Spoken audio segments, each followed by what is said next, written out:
तो बेग पत्ती उठाए और आराम से आगे आगे धीरे धीरे चले।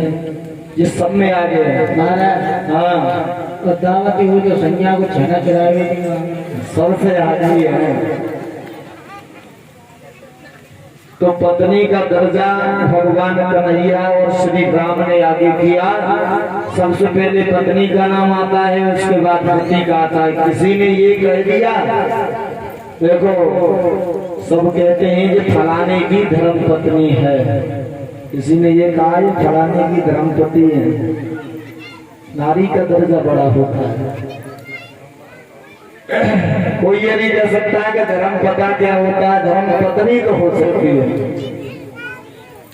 माता विश्वास होती है, पिता आत्मविश्वास होता है। सबको पता है, बेटा भी बता देगा मैं अपनी माँ के उधर से बेटा हूँ, पर बाप एक आत्मविश्वास है। ये नहीं पता कि बाप का ही अंश है या किसी और। बाप एक आत्मविश्वास होता है। आत्माओं ने माँ ने कह दिया बेटा ये तुम्हारा पापा है, तो बेटे ने पापा कहना शुरू कर दिया है। और माँ ने ये कह दिया कि बेटा ये तुम्हारा भाई है, तो भाई कहना शुरू कर दिया। माँ जो कह देती है बच्चा वही बोलता है।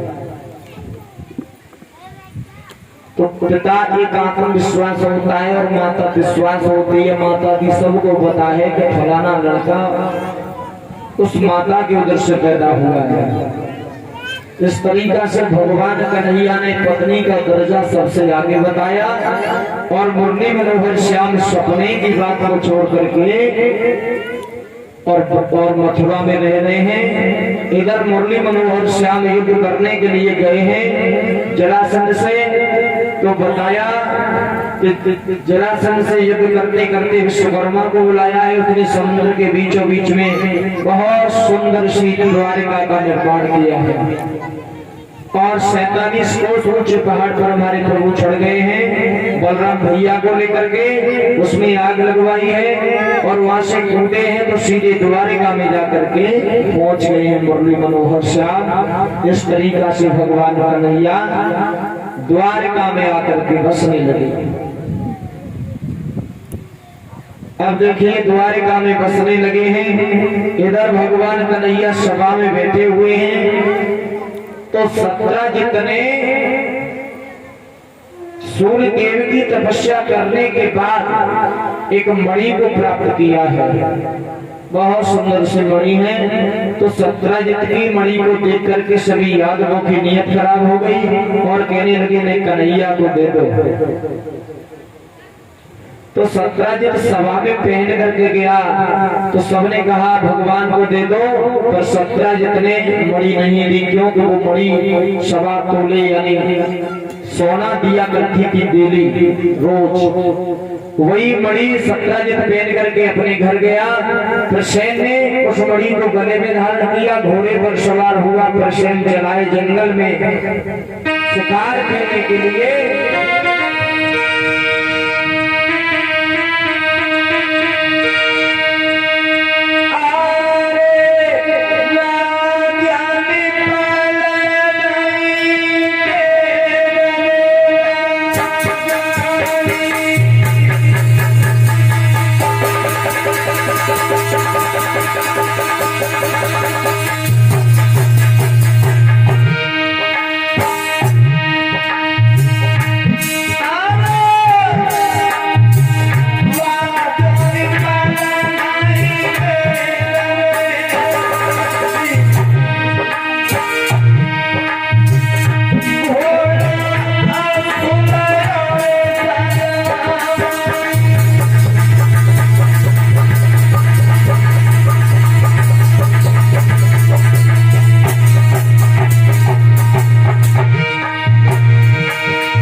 महाराज प्रसेन ने घोड़ा सजाया, सवार होकर के चले हैं प्रसेन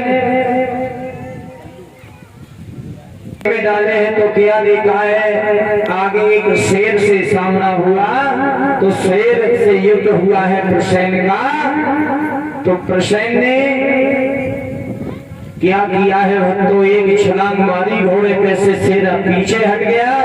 शेर ने एक छलांग मारी, प्रसेन को जान से मार दिया, और शेर ने वो मणि लेकर के अपने गले में धारण करके आगे बढ़ा। और जैसे ही आगे बढ़ा है तो आगे क्या देखा, एक बहुत सुंदर गुफा है, उसमें गुफा में शेर जैसे प्रवेश किया है, तो शेर से घमासान युद्ध हुआ, और युद्ध होने के बाद में शेर को भी एक राजा ने मार डाला, और शेर से मणि लेकर के अंदर प्रवेश कर गए। और जैसे ही अंदर प्रवेश कर गए तो भगवान कन्हैया पर कलंक लग गया। तो प्रसेन को भगवान कन्हैया ने मार डाला। तो वो कलंक दूर करने के लिए भगवान कन्हैया ने घमासान युद्ध हुआ है, घमासान युद्ध करके भगवान कन्हैया और सत्यभामा को जाकर के दी है। थोड़ा समय कम है, कथाएं बहुत बड़ी हैं, तो जाकर के सत्यभामा को जाकर के दी है, सत्यजित को जाकर के दी है। तो सत्यजित ने अपनी बेटी का विवाह सत्यभामा का विवाह भगवान कन्हैया के साथ में किया है। भगवान कन्हैया के साथ में सत्यभामा का विवाह हुआ। इधर मुरली मनोहर श्याम द्वारिका में आकर के रहने लगे हैं। इधर भगवान कन्हैया जब रहने लगे हैं तो मुरली मनोहर श्याम इधर भीष्मक महाराज जो थे वो कुंदनपुर के रहने वाले थे। भीष्मक महाराज को तो आप जानते ही हो। कुंदनपुर जो था, ये कुदरकोट जो बोलते हैं वही कुंदनपुर है। कुंदनपुर के रहने वाले भीष्मक महाराज मैंने तो अपनी आंखों से बहुत अच्छी तरीके से देखा है, क्योंकि कुदरकोट में के पास एक गांव पड़ता है नंदपुर नगरिया, वहां पर मैंने कथाएं बहुत हुई है, विधुना में और भरतना में भी। तो कुंदनपुर के महाराज भीष्म की एक बेटी थी जिसका नाम था रुक्मिणी। 5 पुत्र थे, रुकुम, रुकुम बाहु, रुकुम केतु, रुकुम माली और रुक्मी। 5 पुत्रों को सबसे बड़ा था रुकुम, और रुक्मिणी भगवान कन्हैया को बहुत चाहती थी। रुक्मिणी भगवान कन्हैया को बहुत चाहती थी। एक दिन रुक्मिणी अपने आंगन में बैठी है और इधर संत भगवान कन्हैया का नाम उच्चारण करके आ रहे हैं कि ब्रजभूमि में नहीं हुआ है अवतार कन्हैया का, और सौभाग्य है उन्हें ओ दीदार कन्हैया का।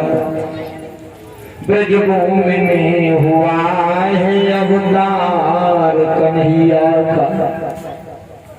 में वो छोटी सी है, वो रुक्मिणी बहुत छोटी गोद की है। तो बाबा नारद का आगमन हुआ है। गुरुजी प्रणाम। प्रणाम बच्चा, कैसे हो? बढ़िया है। ठीक हो? ठीक है। कोई बात तो नहीं है? बात नहीं है। खुश नजर आ रहे हो? हाँ, तो खुशी की तो बात है ना। क्या बात है खुशी की? खुशी की ये बात है, मैं गई आ गई छोटी सी। अच्छा, आप आ गए हो तो बहुत अच्छी बात। हाँ, भाई लली को नामकरण संस्कार कर दो, जो बता दो भाई लली को कितने के समय दिया होगा। अच्छा, तो जाकर मतलब ये है कि दक्षिणा मिलेगी।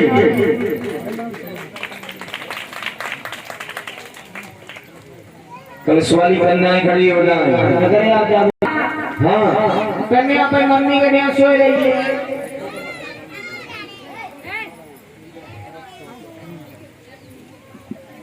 और ये 101 रुपए का हार आया है विजय। ये हमारा छोटा भाई है, तो ट्रामा सेंटर में नौकरी करता है। कंपाउंडर है ना, सुई लगाने वाला।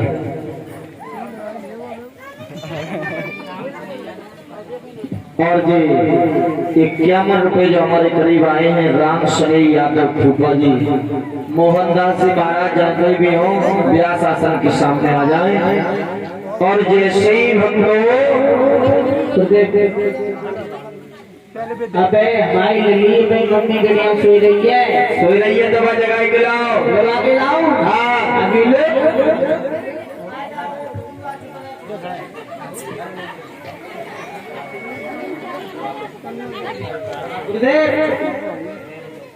गुरुदेव, हाँ हमारी लली में देखो एकदम पूरी बात अच्छा लगे तो ऐसे ही रहो। है।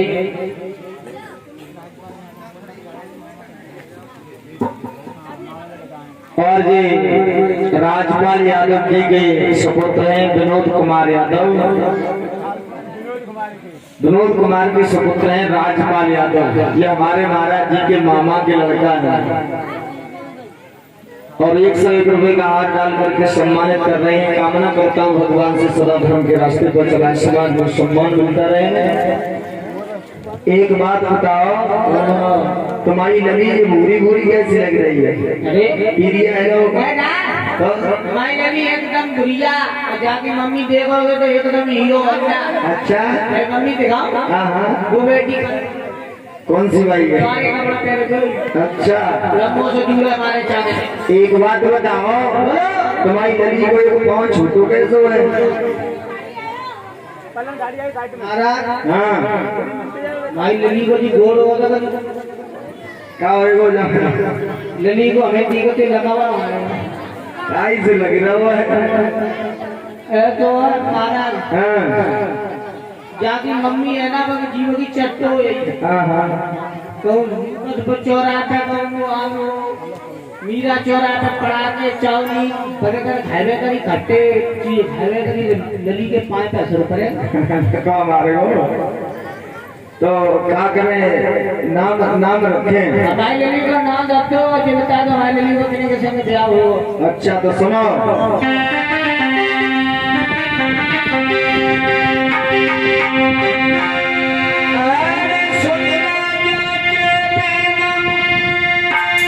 राजा